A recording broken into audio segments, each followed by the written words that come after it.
3.2 दो चर वाले रैखिक समीकरण। इसमें हमारा पहला क्वेश्चन है, निम्न रैखिक समीकरण युग्म को प्रतिस्थापन विधि से हल कीजिए।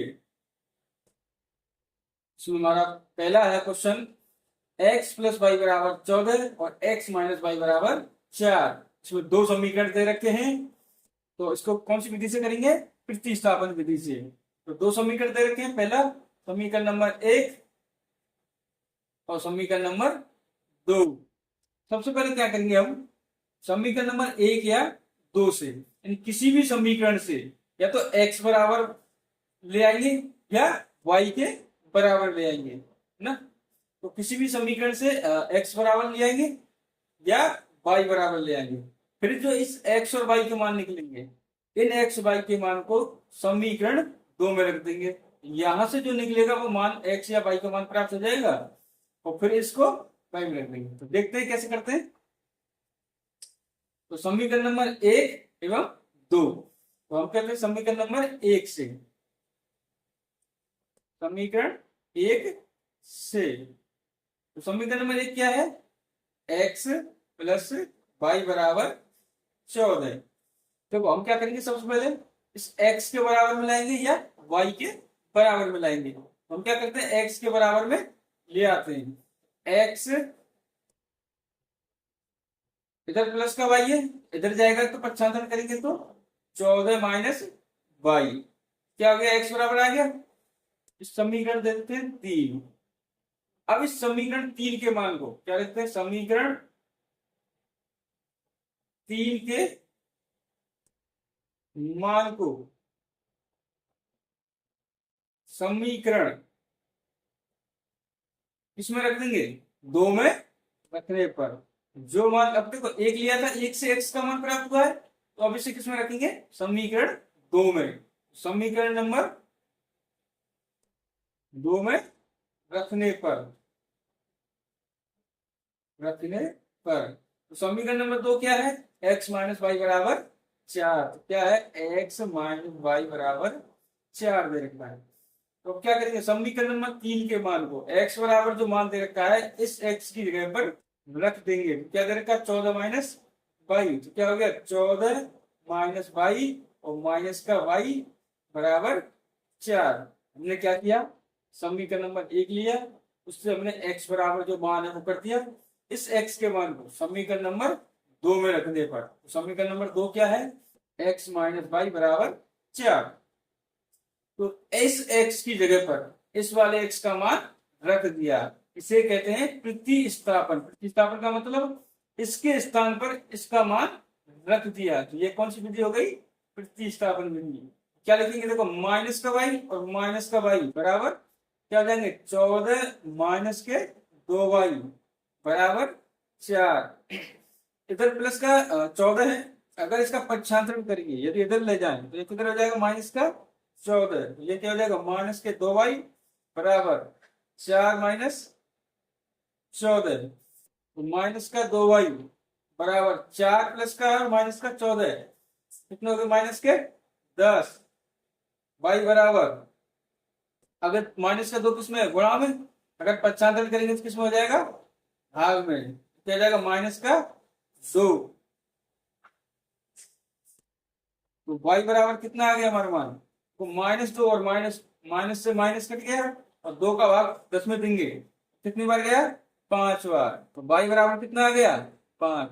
देखो x और y में से y का मान तो प्राप्त हो गया, लेकिन अब क्या, किसका मान करना है? x का।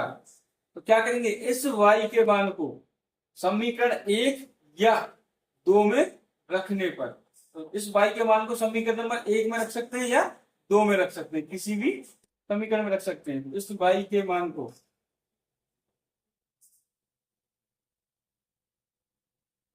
समीकरण 2 में रखने पर, तो हमने क्या किया, y का मान समीकरण नंबर 2 में रखते हैं। तो समीकरण नंबर 2 क्या है? x माइनस वाई बराबर 4। तो ये x है, और y बराबर क्या दे रखा है? 5 बराबर के 4। क्या करेंगे, देखो माइनस का 5 है, अगर इसका पक्षांतरण करेंगे इधर क्या हो जाएगा? 4 प्लस 5, x बराबर कितना हो गया 9। देखो y बराबर 5 और x बराबर 9, तो x और y के मान ज्ञात हो गए। x बराबर 9 और y बराबर 5, ये क्या हो गए आंसर।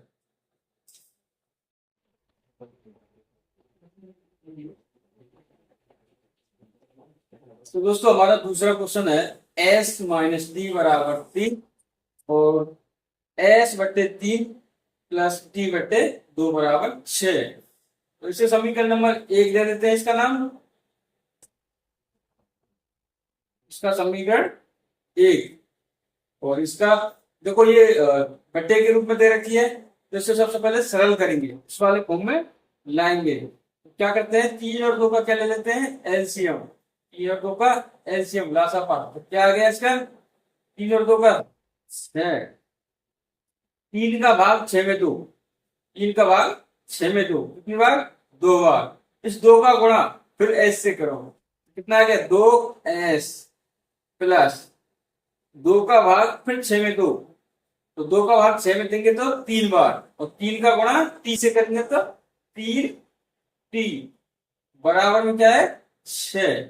देखो 6 किसमें है भाग में, अगर इसका इधर ले जाके पक्षांतर करके तो किसमें हो जाएगा गुणा में, क्या हो गया 2s प्लस 3t बराबर कितना हो गया 36, यानी इधर ले जाएंगे तो 6 गुणा 6 यानी 36। इसको देते हैं समीकरण नंबर 2। अब क्या करेंगे समीकरण नंबर 1 व 2, तो किसी भी एक समीकरण से s या t के बराबर मान लिख लेंगे, फिर उसको अगले वाले समीकरण में रख देंगे। तो किससे करते हैं समीकरण नंबर 1 से, तो देखा समीकरण नंबर 1 से, समीकरण नंबर 1 से एक क्या है s माइनस टी बराबर 3। तो हम क्या किया देखो माइनस टी है, अगर इसका पक्षांतर करेंगे तो क्या हो जाएगा 3 और इधर जाएगा तो प्लस का टी, एस बराबर क्या आ गया 3 प्लस टी। इसे दे देते हैं समीकरण नंबर 3। अब क्या करेंगे देखो समीकरण नंबर 1 से एस का मान निकाल लिया, अब क्या करेंगे इस एस के मान को समीकरण नंबर 2 में रख देंगे, तो क्या रखेंगे समीकरण नंबर 3 के मान को, समीकरण नंबर 3 के मान को समीकरण 2 में रखने पर,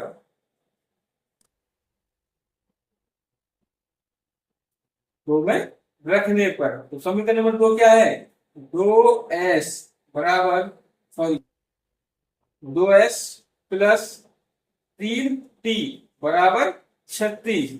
ये क्या है दो समीकरण, और समीकरण नंबर 3 के मान को, 3 का मान क्या करेगा s बराबर 3 प्लस टी, s की जगह पर इस वाले मान को रख देंगे, तो 3 प्लस टी प्लस में 3t बराबर 36। अब इस 2 का गुणा इस पूरे कोष्टक के अंदर करेंगे, इस 2 का गुणा 3 से करा तो 6, इस 2 का गुणा t से करा तो 2t प्लस में 3t बराबर 36। 2t प्लस 3t कितने हो गए 6 प्लस 5t बराबर 36। अब इस क्षेत्र को प्लस में है, अगर इधर ले जाएंगे तो माइनस में हो जाएगा, तो क्या हो गया 5t बराबर 36 माइनस 6। अब क्या करेंगे देखो 5t बराबर कितना आ गया 30, ऐसे ही t बराबर कितना आ जाएगा t 5 किसमें गुणा में, पक्षांतरण करेंगे तो 30 बट्टे 5, ऐसे t का मान क्या आ गया 6, टी का मान क्या आ गया 6। अब इस टी के मान को या तो समीकरण नंबर 1 में रख दो या 2 में रख दो, किसी में भी रख सकते हैं। टी के मान को, टी के मान को समीकरण 1 में रखने पर, समीकरण नंबर 1 में रखने पर एक क्या है s माइनस टी बराबर 3। इस टी की जगह पर टी क्या रख देंगे 6, तो s माइनस 6 बराबर 3। माइनस का 6, अगर पक्षांतर करेंगे तो इधर जाके क्या हो जाएगा, 3 प्लस 6, और s बराबर क्या आ गया, 9। तो t और s के मान क्या आ गए, 6 और 9। ये क्या हो जाएंगे हमारे आंसर। s और t के मान क्या हो गए, 6 और 9। हमारा जो तीसरा क्वेश्चन है वो है 3x-y बराबर 3 और 9x-3y बराबर 9। तो समीकरण नंबर 1, तो गौर से देखिए समीकरण नंबर 2 को, 9x माइनस के 3y बराबर 9। देखो ये क्या है, 3 गुणा 3, और ये गुणा में 3 है ये, और ये 3 गुणा, तो यहाँ देखो इसमें से क्या कॉमन ले सकते हैं, यहां भी 3 और यहां भी 3, तो इसमें से दोनों में से 3 कॉमन ले सकते हैं ना, सरल कर लेंगे। क्या हो गया, 3 में इसमें से 3 कॉमन लेने पर, तो 3 कॉमन ले लिया हमने, यहाँ क्या बच गया, 3x माइनस के y बराबर 9। देखो ये 3 किसमें है, गुणा में, अगर पक्षांतर करेंगे तो क्या आ जाएगा, भाग में। तो 3x माइनस वाई बराबर 9/3। 3 से काटो कितनी बार कट गया, 3 बार। क्या क्या आ गया, 3x माइनस के y बराबर 3। अब देखो समीकरण नंबर 3x माइनस वाई बराबर 3, और ये भी 3x माइनस वाई बराबर 3, तो क्या समीकरण नंबर एक ही है, क्या अलग अलग है, ये एक ही है। इसका मतलब, इसका मतलब क्या होगा, ये एक ही समीकरण है, दो समीकरण ना होके क्या है, ये केवल एक ही समीकरण है, इसलिए इसका मान नहीं निकल सकता है। ठीक है, क्या लिखेंगे, अगर अलग अलग समीकरण होता तो एक्स और वाई के मान निकलते, लेकिन अगर ये क्या है, एक ही समीकरण है, इसलिए इसके मान नहीं निकलेंगे। तो क्या लिखेंगे, चूंकि, क्या लिखेंगे, चूंकि दोनों समीकरण एक ही समीकरण को दर्शाते हैं, दोनों समीकरण एक ही समीकरण को दर्शाते हैं, अतः इनका जो हल होगा वह संभव नहीं है, इनका हल संभव नहीं है। क्यों नहीं है, क्योंकि केवल एक ही इक्वेशन है, और एक समीकरण का प्रतिस्थापन विधि से हल नहीं कर सकते हैं, इसलिए चाहिए कम से कम दो समीकरण। ठीक है ना, इसलिए इसका हल नहीं होगा।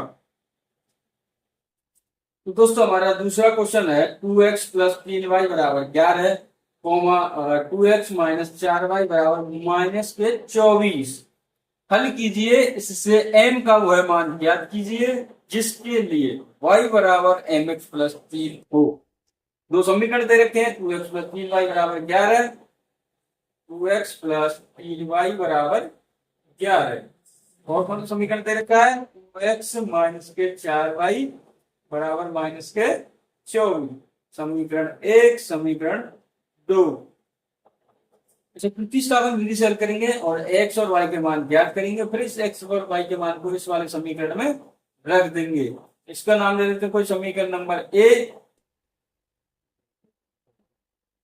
तो क्या करेंगे, सबसे पहले प्रतिस्थापन विधि लगाएंगे, समीकरण नंबर 2 और x और y के मान ज्ञात करेंगे। तो समीकरण नंबर 1 से, समीकरण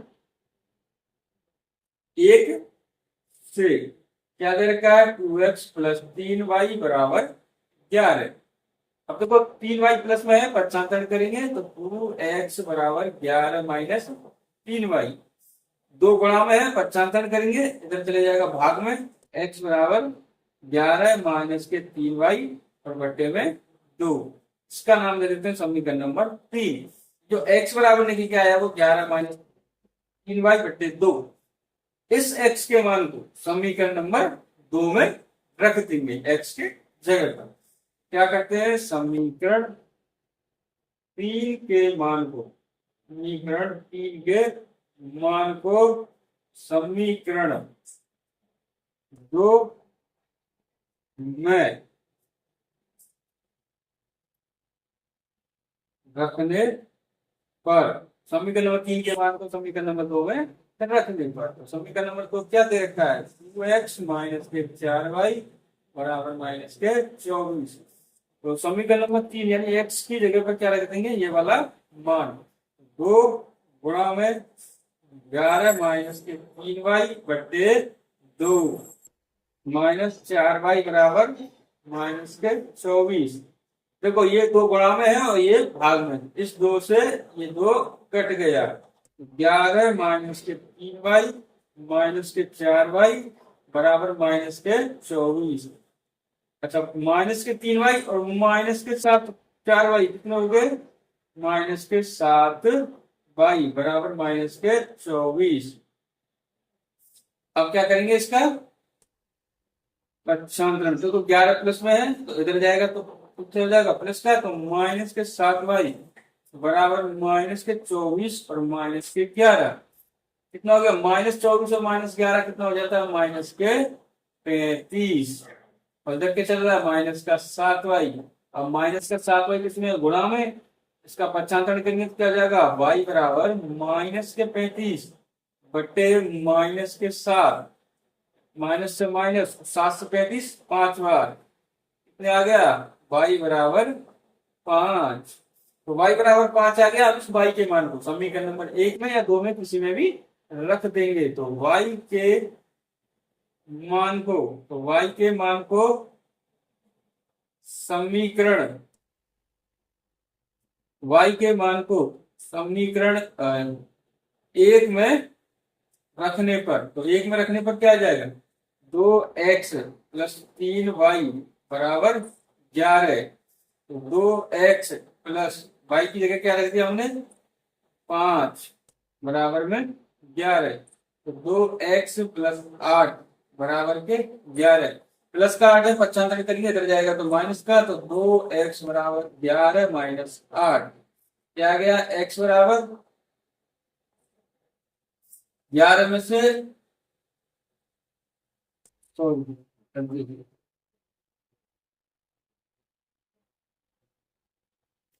तो देखो y के मान को, y के मान को समीकरण नंबर 1 में रखने पर, तो समीकरण नंबर 1 क्या है, 2x प्लस 3y बराबर 11। तो 2x प्लस 3 गुणा में 5 यानी y के मान कितना लिख दिया, 5 बराबर 11। 2x प्लस 3 गुणा 5 15 बराबर में 11।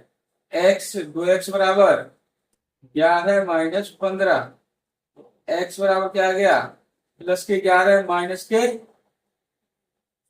15 माइनस के 4 और x बराबर माइनस 4 बटे 2 क्या आ गया, x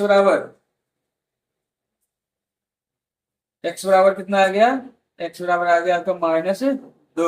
तो x और y के मान क्या आ गए, y का मान 5 और x का मान माइनस 2। अब इसको समीकरण नंबर इसमें रख देंगे a में, जो हमने माना ना y बराबर mx प्लस 3, a माना ना, क्या करेंगे x y के मान को, x और y के मान को समीकरण इसमें a में, समीकरण किसमें a में रखने पर क्या माना हमने, a y बराबर एम एक्स प्लस 3, y का मान कितना आया 5, m x का मान माइनस 2 प्लस 3 क्या हो जाएगा, y 5 बराबर माइनस के 2m और प्लस के 3। देखो प्लस का 3 है, पक्षांतरण करेंगे इधर क्या हो जाएगा, 5 माइनस 3 और बराबर माइनस के 2m, 5 में से 3 गया तो 2 बराबर के माइनस के 2m। अब इसको पक्षांतरण करो क्या आ जाएगा, 2 बट्टे माइनस 2 बराबर m, तो क्या आ गया माइनस का 1। तो m बराबर कितना आ गया, माइनस 1। m बराबर क्या आ गया, माइनस 1, x बराबर माइनस 2 और y बराबर 5। ये क्या हो जाएंगे इसके आंसर। तो दोस्तों हम अपने तीसरे क्वेश्चन पे आते हैं। निम्न समस्याओं रैखिक समीकरण युग्म बनाइए और उनके हल प्रतिस्थापन विधि से ज्ञात कीजिए। इसमें हमारा पहला क्वेश्चन है, दो संख्याओं का अंतर 26 है और एक संख्या दूसरी संख्या की 3 गुनी है, उन्हें ज्ञात कीजिए। देखिए दोस्तों, दो संख्याओं का अंतर कितना दे रखा है? 26। मान लो कोई दो संख्या क्या है, हम मान लेते पहली संख्या x और दूसरी संख्या y। तो सबसे पहले क्या करेंगे, हम मान लेते हैं, माना पहली संख्या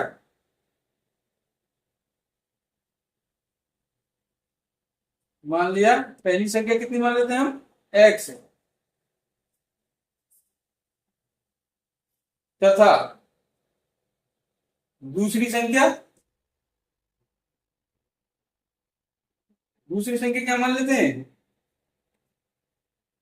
y। तो माना पहली संख्या x और दूसरी संख्या y है। उस समय क्या दे रखा है? दो संख्याओं का अंतर, दो संख्याओं का अंतर यानी माइनस। तो प्रश्नानुसार क्या है? प्रश्न क्या कह रहा है? दो संख्याओं का अंतर, दो संख्या कौन कौन सी मानी है? एक्स और वाई। तो एक्स और वाई का जब हम अंतर करेंगे यानी कितना आएगा? 26।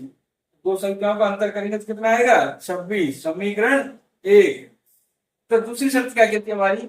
एक संख्या यानी किसी एक संख्या दूसरी संख्या की 3 गुनी है। कितनी गुनी है? 3 गुनी। मान लो कि संख्या x है, यानी ये संख्या दूसरी संख्या कौन सी है हमारी? y की 3 गुनी है। देखो तो पहली संख्या यानी x दूसरी संख्या की कितनी गुनी है? 3 गुनी। तो कैसे लिखेंगे? ये वाली संख्या इस वाली संख्या की कितनी है? 3 गुनी। कितनी गुनी है? 3 गुनी। x बराबर 3, y क्या बन गया? समीकरण 2। तो देखो इस प्रकार से हमारे जो समीकरण नंबर 1 और 2 बन गए। अब इस समीकरण 1 और 2 से क्या करेंगे? x और y के मान ज्ञात कर लेंगे। कौन सी विधि से? प्रतिस्थापन विधि से। क्या करेंगे सबसे पहले? समीकरण नंबर 1 व 2 से तो क्या करते थे हम? x के बराबर लाते थे। तो यह पहले से ही x के बराबर दिया गया है, ना। इसके बाद क्या करेंगे? समीकरण नंबर 2 से। तो समीकरण 2 से क्या है? समीकरण नंबर 2, x बराबर 3y दे रखा है। तो समीकरण नंबर 2 से x बराबर 3y सीधे लिख देते हैं। क्या करेंगे? अब इस मान को समीकरण नंबर 1 में रखने पर तो क्या लिख देते हैं? x के मान को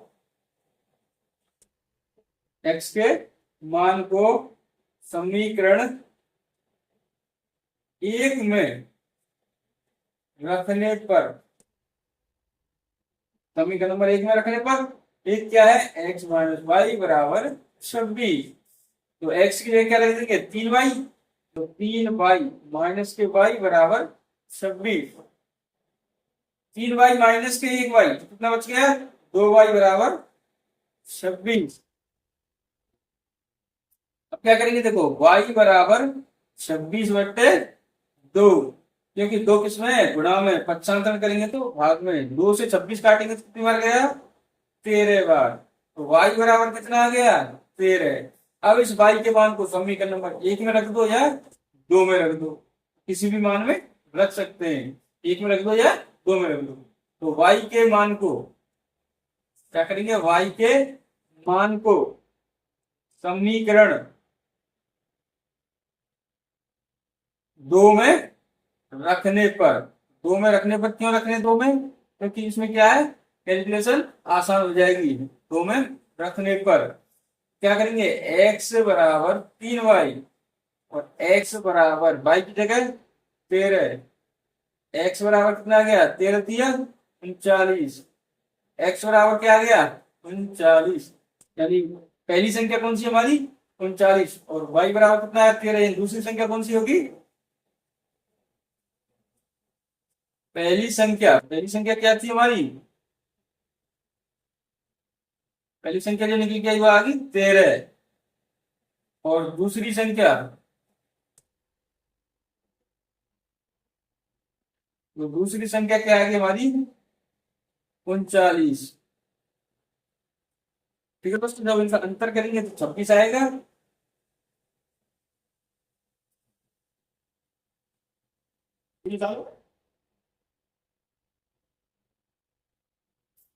दोस्तों हमारा दूसरा क्वेश्चन है, दो संपूरक कोणों में बड़ा कोण छोटे कोण से 18 डिग्री अधिक है, उन्हें ज्ञात कीजिए।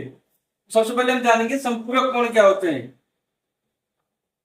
संपूरक कोण यानी दो कोणों का क्या हो, योग कितना होना चाहिए, 180 डिग्री। तो दो कोणों का योग कितना होता है, 180 डिग्री।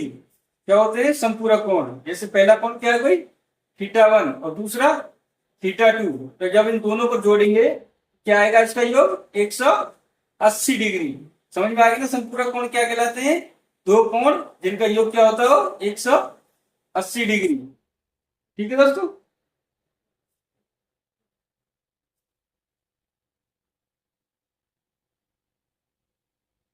देखो दो संपूरक कोणों में बड़ा कोण छोटे कोण से 18 डिग्री है, तो सबसे पहले मान लेंगे बड़ा कोण। तो माना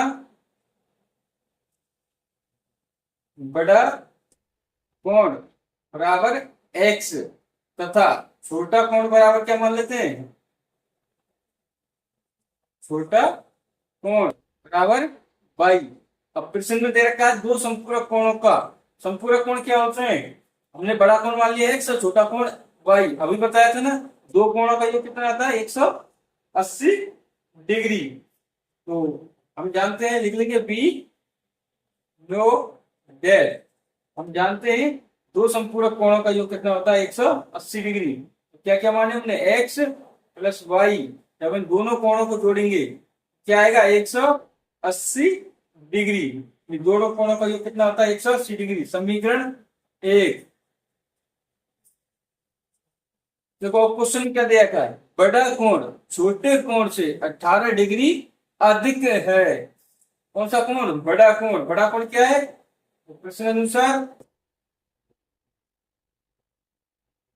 बड़ा कोण क्या दे रखा, हमने क्या माना है, x।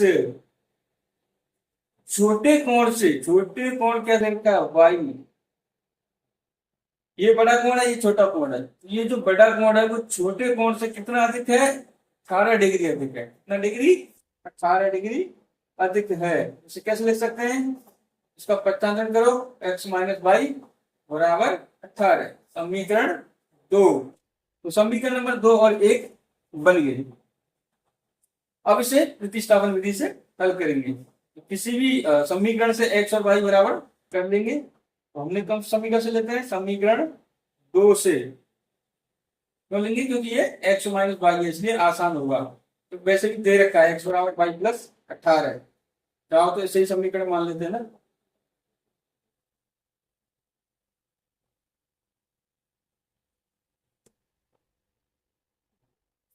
तो क्या करेंगे, इसका समीकरण नंबर 2 से x के मान को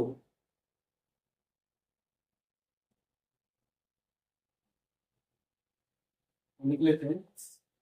तो प्रश्न अनुसार x बराबर वाई प्लस 18, जो बड़ा कोण है छोटे कोण से 18 डिग्री अधिक है। इसका नाम ले लेते हैं समीकरण नंबर 2।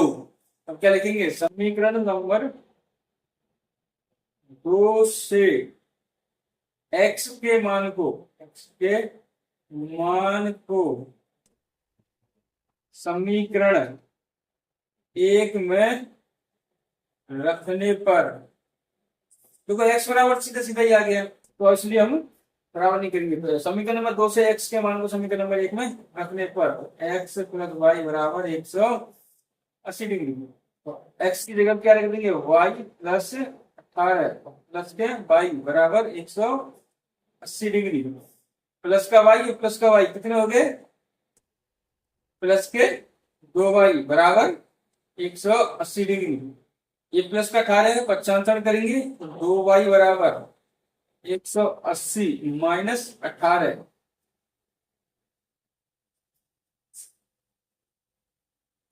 क्या निकल के आएगा, 2y बराबर 180 में से अगर 18 घटाएंगे तो कितना बचेगा, देखो यहाँ हो गया 10, 8 घटा लेते हैं 180 और माइनस के 18, यहाँ हो गया 10, आंसर ले ली, और 10 में से 8 गया तो 2, ये 7 में से 1 गया तो 6, कितना बच गया 62, यहाँ कितना बच गया 62, सॉरी 162 बच गया,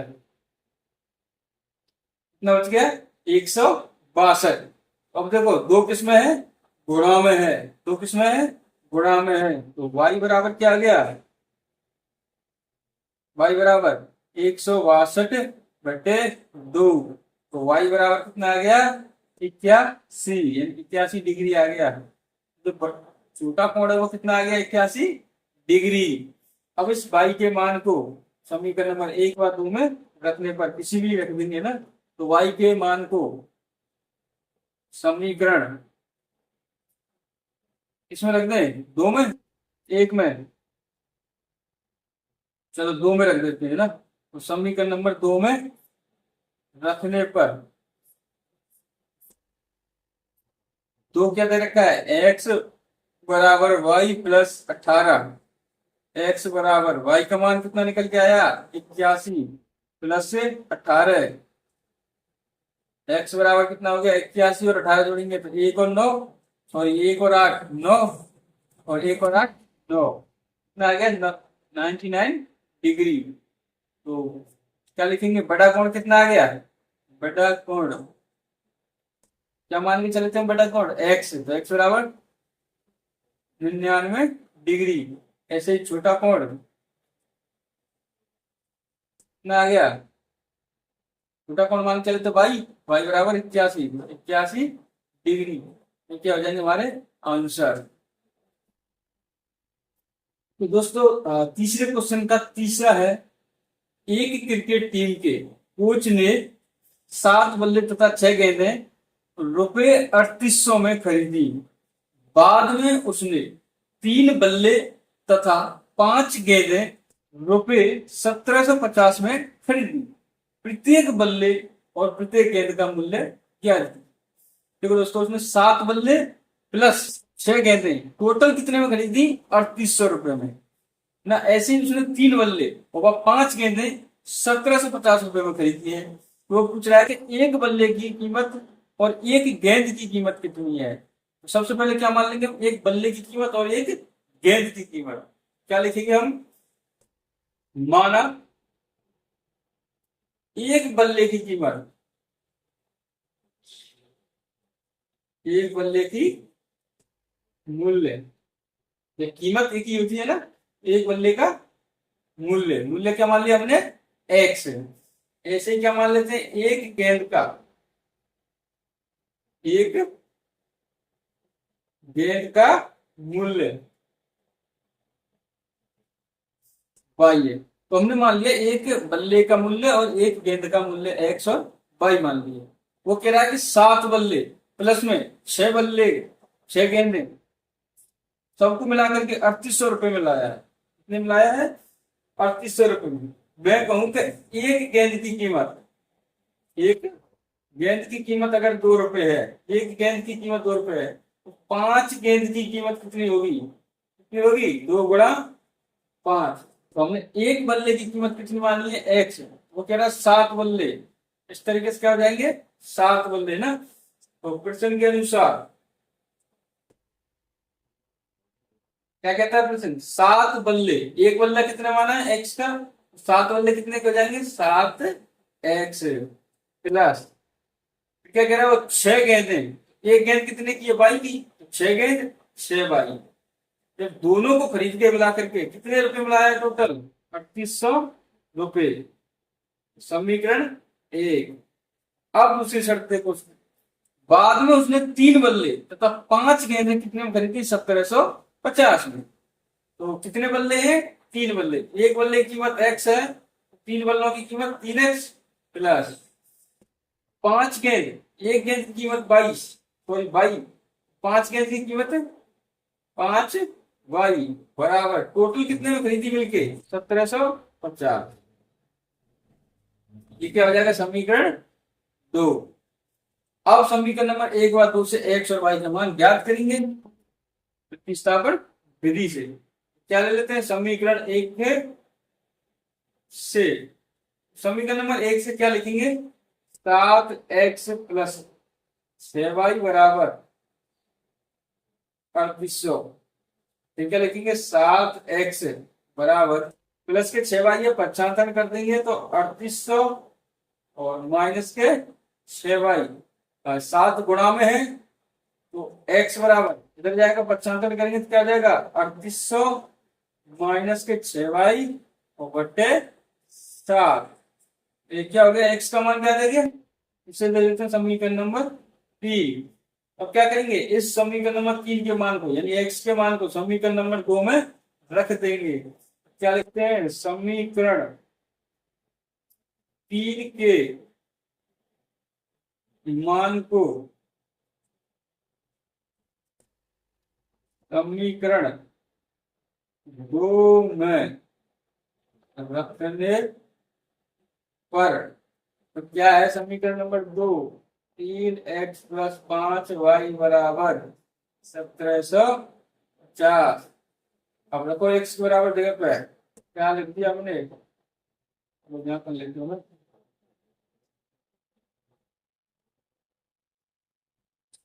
तो देखो यहाँ रखते हैं हम 3 और x की जगह क्या रख दिया 3800 माइनस 6y बटे 7 प्लस 5y बराबर 1750। देखो अगर ये सेम सेम संख्या होती तो कट जाती, वरना 3 का क्या करेंगे उस पूरे में गुणा, 3 का गुणा इसमें करो, 8 दिया 24, 2 यहाँ से 9 2 11 7 11,400 माइनस 3 का गुणा 6 से करो 18y बटे में क्या है हमारे में 7, यहाँ क्या चल रहा है प्लस का 5y और बराबर 1750।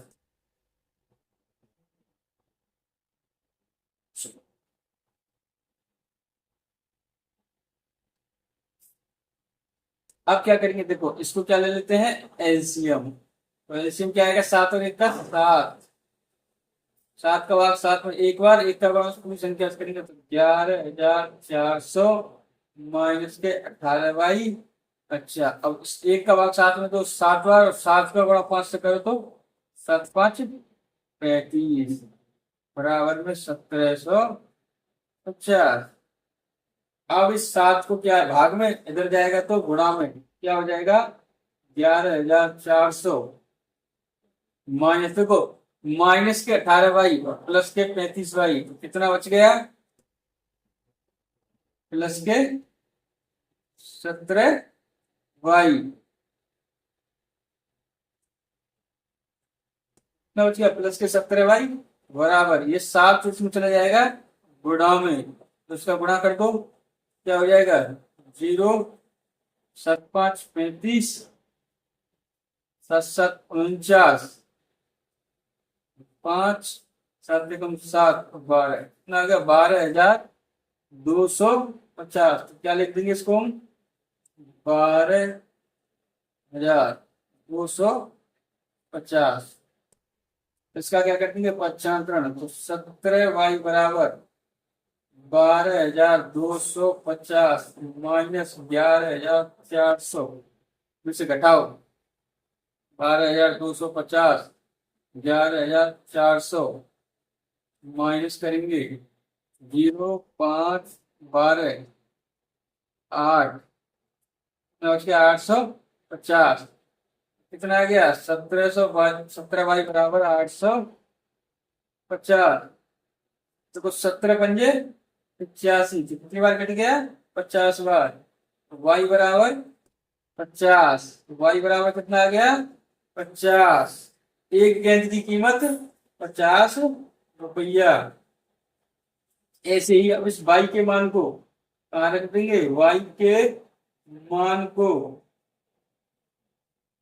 समीकरण किसमें रख दें, 1 या 2 में, इसमें रख देते हैं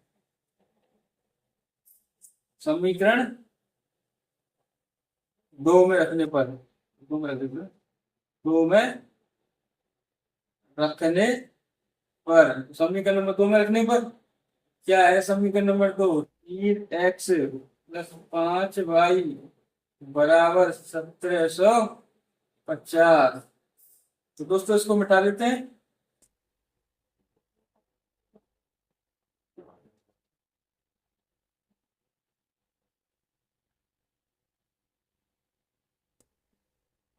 क्या कर लेते हैं, तो क्या आ गया 3x प्लस 5, वाई की जगह पर हम क्या रख रहे हैं 50, तो 50 बराबर 1750।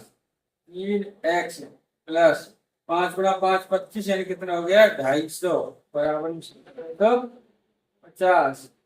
3x बराबर 250 का 95 करेंगे 1750 में माइनस 250 कितना आ गया 3x बराबर 1750 में से 250 गए तो कितना आ गया 1500, और 3 से इसे काट देंगे 5 बार, कितना आ गया 500। तो x बराबर 500 क्या आ गया रुपया।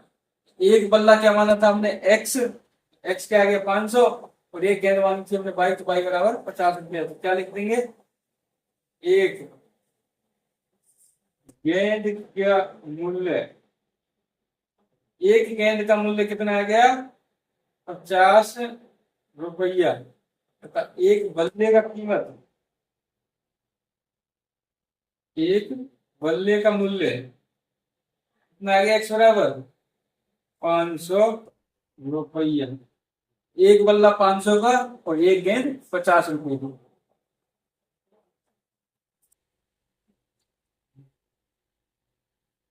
तो हमारा तीसरे का चौथा क्वेश्चन है, एक नगर में टैक्सी के भाड़े में एक नियत भाड़े के अतिरिक्त चली गई दूरी पर भाड़ा सम्मिलित किया जाता है। 10 किलोमीटर दूरी के लिए भाड़ा 105 रुपये तथा 15 किलोमीटर के लिए भाड़ा 155 रुपये।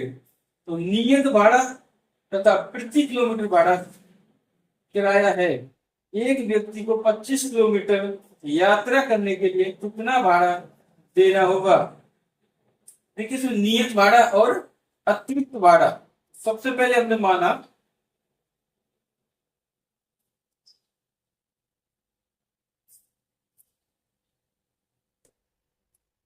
तो क्या दे रखा है दोस्तों, सुन देखो, ये मान लो यहां से दूरी, ये बिंदु ए से दूरी दे रखी है यहां तक, कहां तक के तक। तो ये क्या है, यहां से यहां तक कोई फिक्स किराया है, यानी क्या है नियत भाड़ा है, नियत भाड़ा। ठीक है, तो वो कह रहा है कि यहां से यहां तक आएगा तब तो लगेगा उसका नियत भाड़ा, यानी फिक्स किराया है। यदि यहां से अगर वो आगे जाएगा, यहां से आगे जाएगा,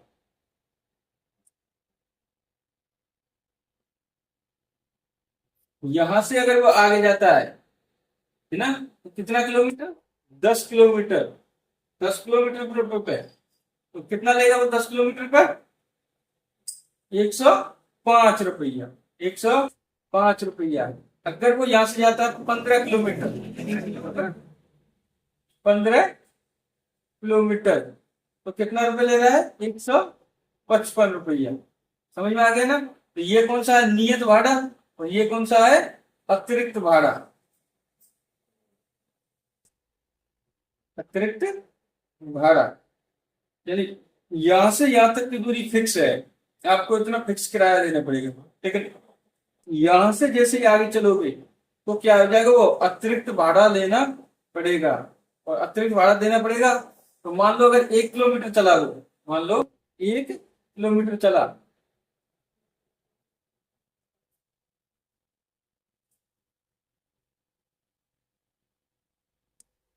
मान लो वो 1 किलोमीटर चल गया, यहां से यहां तक कितना किलोमीटर 1 किलोमीटर, तो कितना किराया लेगा। तो हमने मान लिया नियत भाड़ा क्या मान लेते हैं एक्स, यानी ये फिक्स किराया है कि यहाँ से यहाँ तक का कोई किराया कितना है फिक्स है।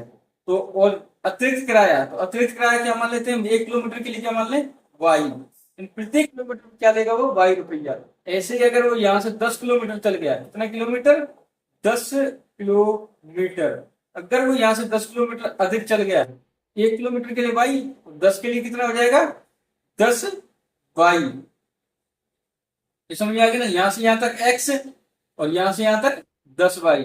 अगर ऐसे ही वो कितना चल गया 15, कितना चल गया 15 किलोमीटर, तो 15 किलोमीटर चलेगा तो इसका मतलब कितना भाड़ा हो गया 15 किलोमीटर, 1 किलोमीटर का बाई, और 15 किलोमीटर का 15 वाई। ये समझ में आ गया ना, फिक्स किराया एक्स मान लेते हैं, अतिरिक्त किराया कितना है वाई। जितना अतिरिक्त चलेगा किलोमीटर उतने ही क्या लगेगा उसमें गुना लगेगा। देखो कैसे मानते हैं इसको, तो माना सबसे पहले हमने माना नियत भाड़ा, तो नियत भाड़ा हमने क्या मान लिया एक्स, तो नियत भाड़ा क्या मान लिया एक्स, तथा अतिरिक्त भाड़ा, अतिरिक्त का मतलब फिक्स भाड़ा था ना, फिक्स नियत दूरी थी, उससे अगर अधिक चलेगा तो वो क्या है अतिरिक्त किराया लेगा, अतिरिक्त भाड़ा क्या मान लिया हमने वाई। तो देखो यहां से यहां तक की दूरी क्या मानी चाहिए, जो नियत भाड़ा था, नियत भाड़ा हमने क्या मान लिया है नियत भाड़ा क्या मान लिया एक्स, और प्रति अतिरिक्त किलोमीटर कितना है वाई। और जैसे ही वो 1 किलोमीटर चलेगा तो वाई, फिर वो 2 चलेगा तो 2 वाई, फिर वो 3 चलेगा तो 3 वाई, अगर वो 10 किलोमीटर चल गया तो 10 वाई, क्या आ गया एक्स प्लस 10 वाई। ये तो 10 किलोमीटर चलेगा तो कितना भाड़ा देना पड़ेगा उसको, नियत भाड़ा तो है ही है, प्लस में क्या है नियत भाड़ा तो है ही है जो फिक्स है, लेकिन यहां से अगर 10 किलोमीटर और चल गया तो उससे कितना देना पड़ेगा 10 वाई रुपए और देने पड़ेंगे, ठीक है ना।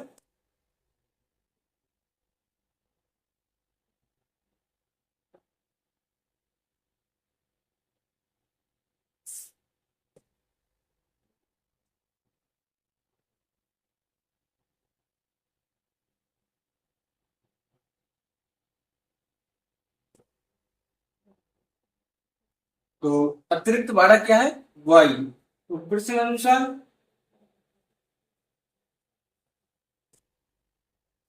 प्रश्न तो क्या कह रहा है 10 किलोमीटर के लिए, कितने किलोमीटर के लिए 10 किलोमीटर के लिए कितना किराया दे रहा है वो, तो देखो फिक्स किराए के लिए एक्स और अतिरिक्त किलोमीटर कितना चल रहा है 10, तो 10 वाई बराबर कितने रुपए दे रहा है टोटल 105 रुपए, तो समीकरण एक।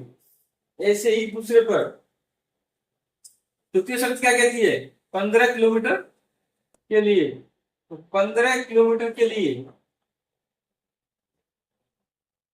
15 किलोमीटर के लिए क्या होगा नियत किराया है वो तो फिक्स है, प्लस अब की बार कितना चला पहले 10 चला था, अब की बार 15, तो 15 वाई बराबर कितने रुपए दे रहा है 155 रुपए। तो ये कौन सा बन गया समीकरण 2। कौन सी शर्त है ये द्वितीय शर्त, द्वितीय शर्त के अनुसार। तो समीकरण नंबर 1 और 2 बन गए, अब इन समीकरण नंबर 1 और 2 को प्रतिस्थापन विधि से हल करेंगे। क्या करते हैं समीकरण नंबर 1 से, समीकरण नंबर 1 से क्या है समीकरण नंबर 1 से एक्स प्लस 10 वाई बराबर 105, एक्स बराबर क्या हो गया 105 माइनस के 10 वाई, समीकरण नंबर 3 उसका क्या कर दिया पक्षांतरण, और समीकरण नंबर 3 से मान, समीकरण नंबर 3 से मान कहाँ रखने पर समीकरण 2 में रखने पर तो क्या दे रखा है 105 माइनस के 10 वाई प्लस 15 बराबर 155, क्या किया हमने इस x की जगह पर ये वाला मान रख दिया है। तो देखो 105 और 15 कितना हो गया, कितना हो गया प्लस का 100, चलो यहाँ देख लेते हैं कितना हो गया 120 माइनस के 10 वाई बराबर में 155, 55 माइनस के प्लस वाई बराबर 155, और इधर जाएगा तो माइनस के 120 माइनस के प्लस वाई।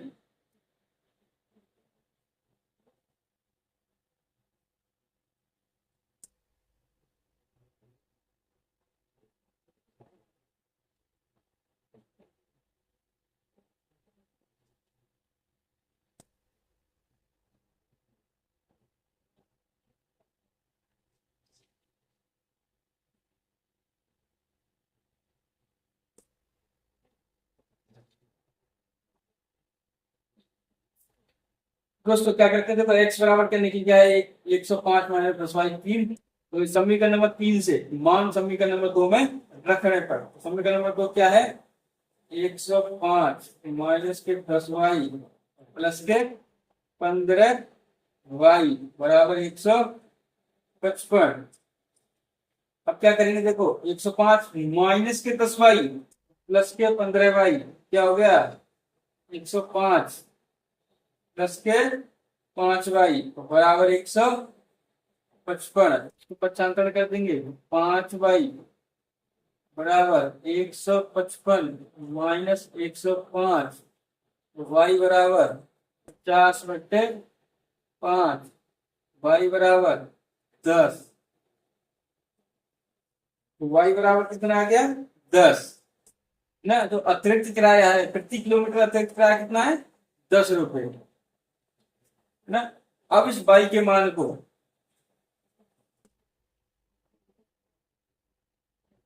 समीकरण 1 या 2 में किसी में भी रख सकते हैं ना, हम किस में रख देते हैं, 1 में। तो समीकरण नंबर 1 में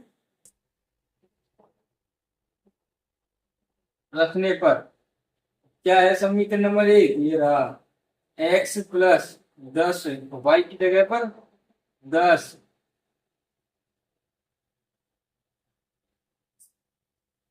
ये 10 ये 10 बराबर में कितना दे रखा है, 105। x प्लस 10 से 10 गुणा करेंगे तो 100 बराबर 105। x बराबर 105 माइनस 100, x बराबर 5। x बराबर कितना आ गया, 5 रुपया। जो नियत किराया था, फिक्स किराया कितना है, 5 रुपया। क्या आ गया, नियत भाड़ा 5 रुपया। तब प्रति किलोमीटर अतिरिक्त भाड़ा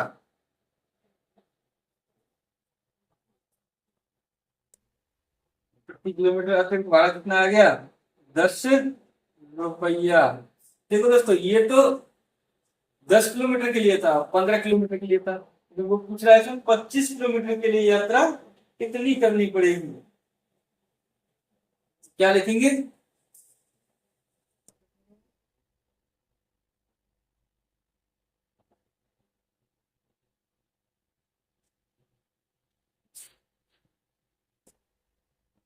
क्या लिखते हैं, 25 किलोमीटर के लिए, 25 किलोमीटर के लिए नियत किराया प्लस प्रति किलोमीटर अतिरिक्त किराया कितना आएगा, किराया कितना आएगा, x बराबर 5, 25 किलोमीटर है, वाई की जगह पर 10। क्या आ गया, 5 प्लस 25 × 10 250, कितना आ गया, 255 रुपया। तो 25 किलोमीटर के लिए कितना आ गया, 255 रुपया। तो तीसरे का चौथा क्वेश्चन है हमारा, यदि किसी भिन्न के अंश और हर दोनों में जो 2 जोड़ दिया जाए तो वह 9/11 हो जाती है। यदि अंश और हर दोनों में 3 जोड़ दिया जाए तो वह 5/6 हो जाती है। तो वह भिन्न ज्ञात कीजिए। भिन्न क्या होती है, जो बट्टे वाली होती है, x/y क्या है, भिन्न। तो सबसे पहले वो भिन्न ज्ञात कीजिए, तो भिन्न मान लेते हैं, माना भिन्न क्या है, x/y। तो हमने मान लिया भिन्न x/y है। क्वेश्चन में क्या दे रखा है, यदि किसी भिन्न के अंश और हर में दो जोड़ दिया जाए तो वह भिन्न क्या हो जाती है, 9/11। प्रथम शर्त अनुसार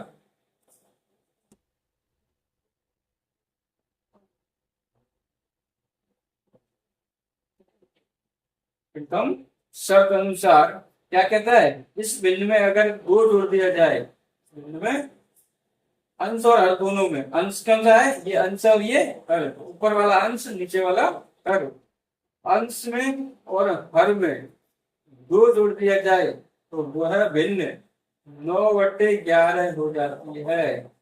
क्या होगी ये, तो इसका गुणा इससे और इसका गुणा इससे, तो क्रॉस मल्टीप्लाई कर देंगे, 11 इससे और इसका इससे करो, 11x+22 बराबर 9y+18। इसको जल्दी आओ, 11x माइनस के 9y संकलन कर दिया और 22 को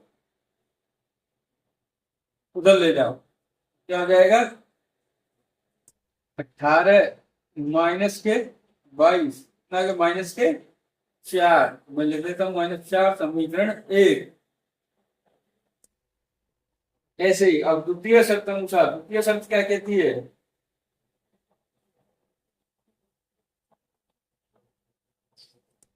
द्वितीय शर्त अनुसार यदि अंश और हर में दोनों में 3 जोड़ दिया जाए, यदि अंश में और हर में 3 जोड़ दिया जाए तो वह भिन्न 5/6 हो जाती है।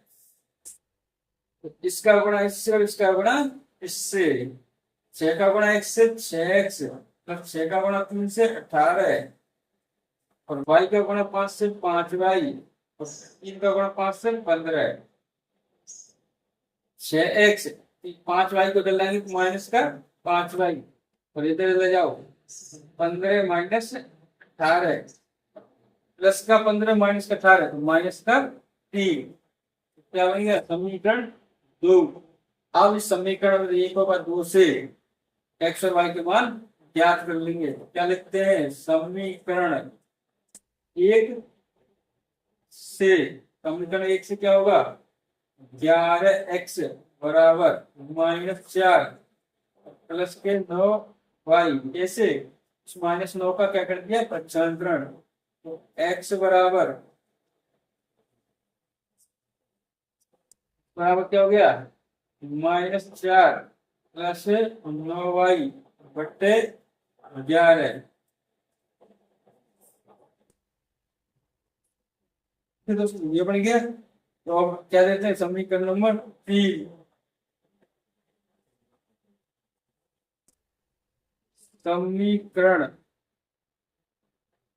3 के मान को समीकरण 2 में रखने पर,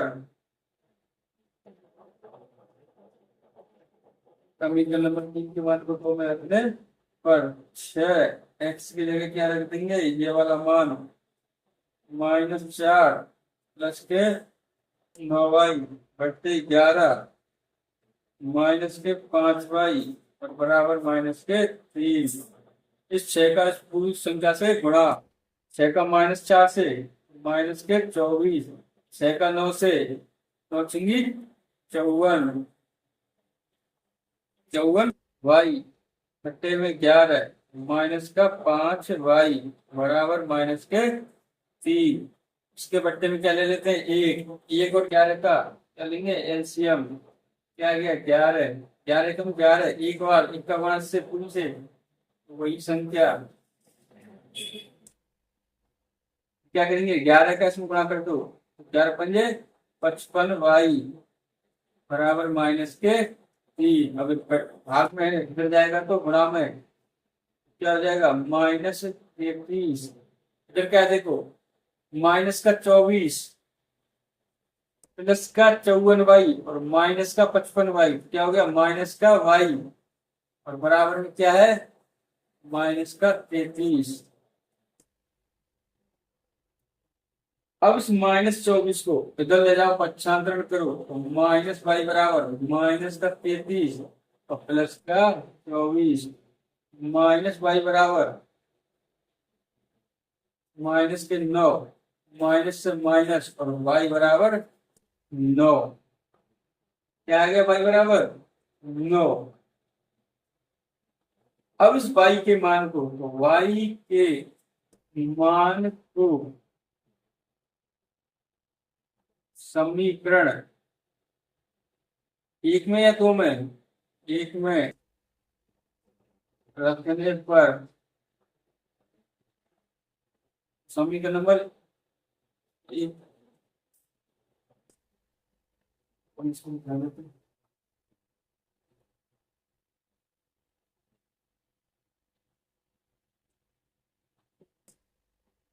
क्या हो गया? समीकरण नंबर एक में रखने पर समीकरण नंबर एक क्या है?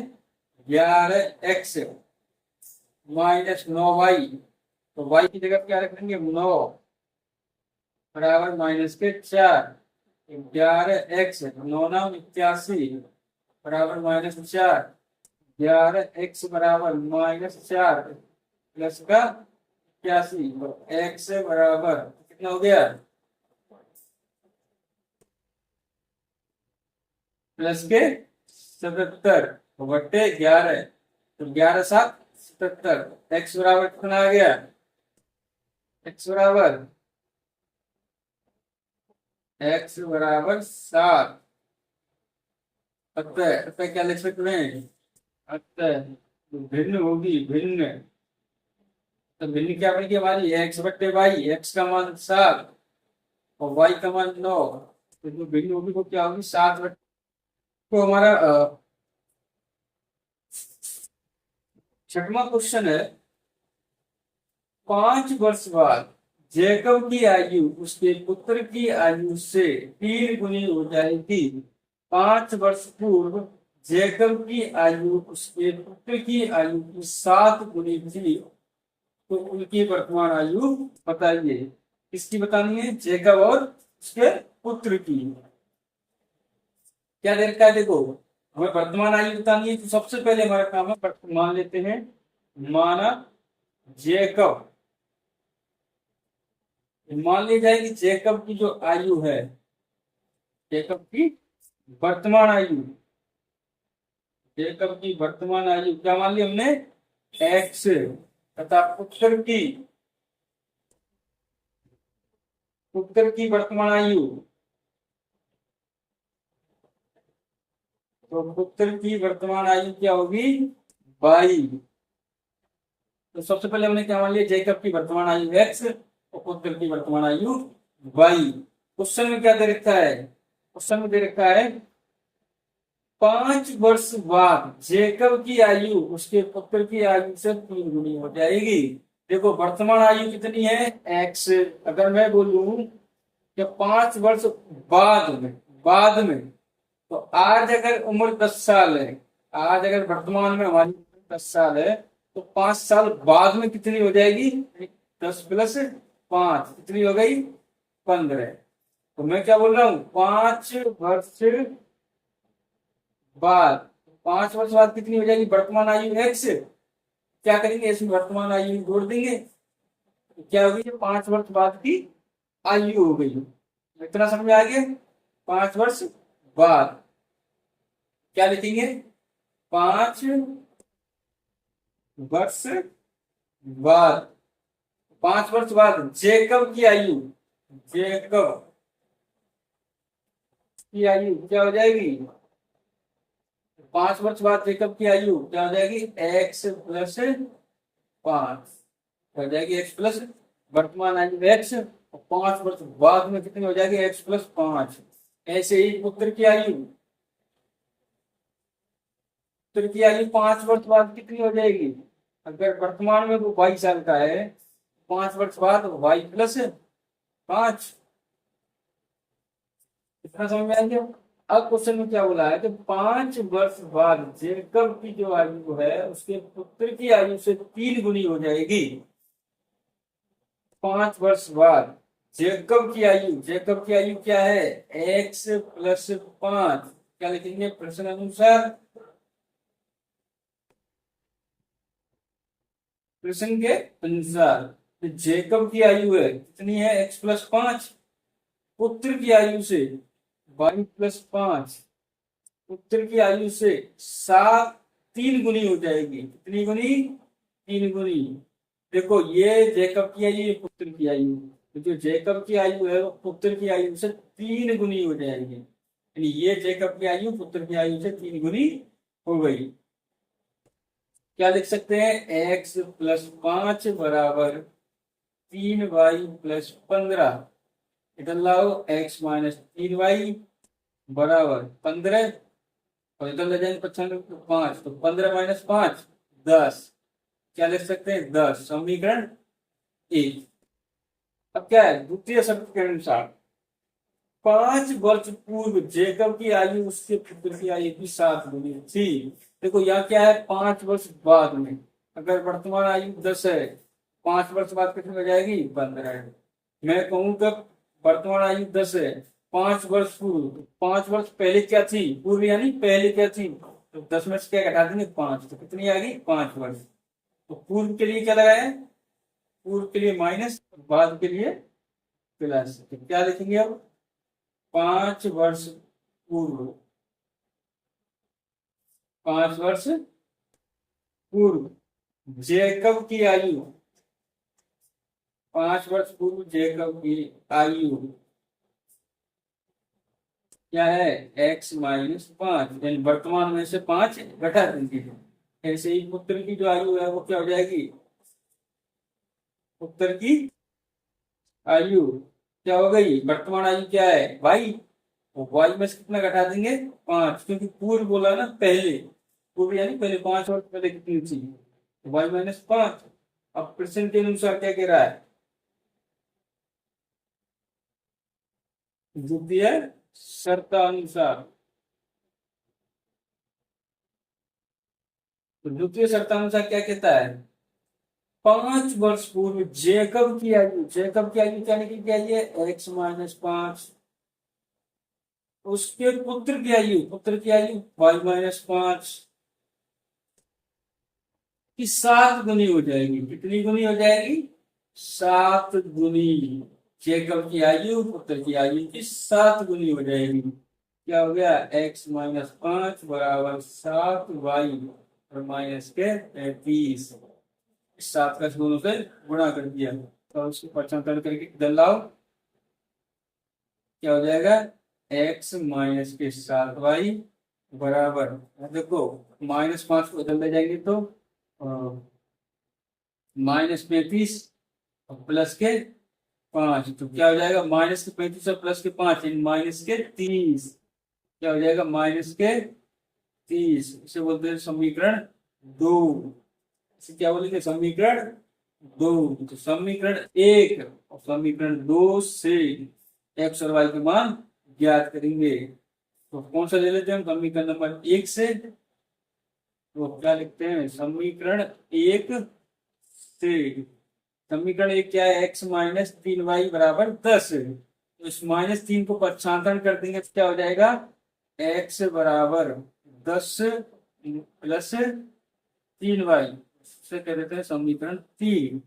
क्या करा हमने -3 का क्या कर दिया पक्षांतरण, तो क्या गया 10 प्लस 3y, यहाँ से x का मान निकला है, अब इस x के मान को समीकरण नंबर 2 में रख देंगे। क्या लिखते हैं समीकरण 3 से मान, समीकरण नंबर 3 से मान समीकरण 2 में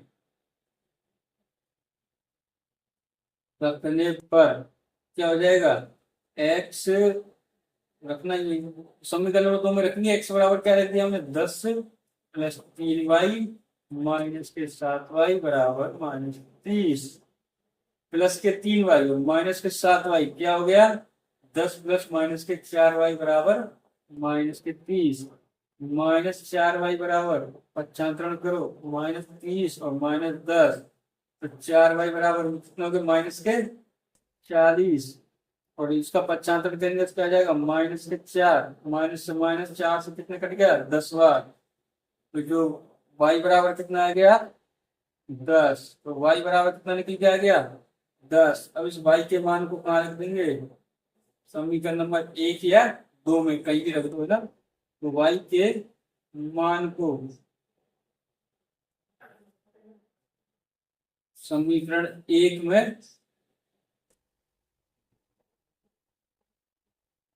रखने पर क्या है x माइनस के 3 और y यानी y की जगह क्या रख दिया हमने 10 बराबर में 10, x माइनस के 30 बराबर 10, x बराबर 10 प्लस के 30, क्या आ गया x बराबर आपके 40। तो ये क्या है वर्ष और ये वर्ष, यानी y क्या माना है, देखो जेकब की आयु क्या मानी थी हमने x, तो x बराबर कितना है 40 वर्ष। तो क्या लिख देंगे जेकब की वर्तमान आयु, जेकब की वर्तमान आयु क्या निकल के आएगी x यानी 40 वर्ष। ऐसे ही पुत्र की आयु, पुत्र की वर्तमान आयु, तो पुत्र की वर्तमान आयु क्या है, पुत्र की वर्तमान आयु y बराबर 10, कितने वर्ष का है 10 वर्ष का। तो जेकब 40 साल का है और पुत्र 10 वर्ष का है। ये क्या है इसके आंसर। यहीं पे प्रश्नावली 2 3.2 खत्म होती है।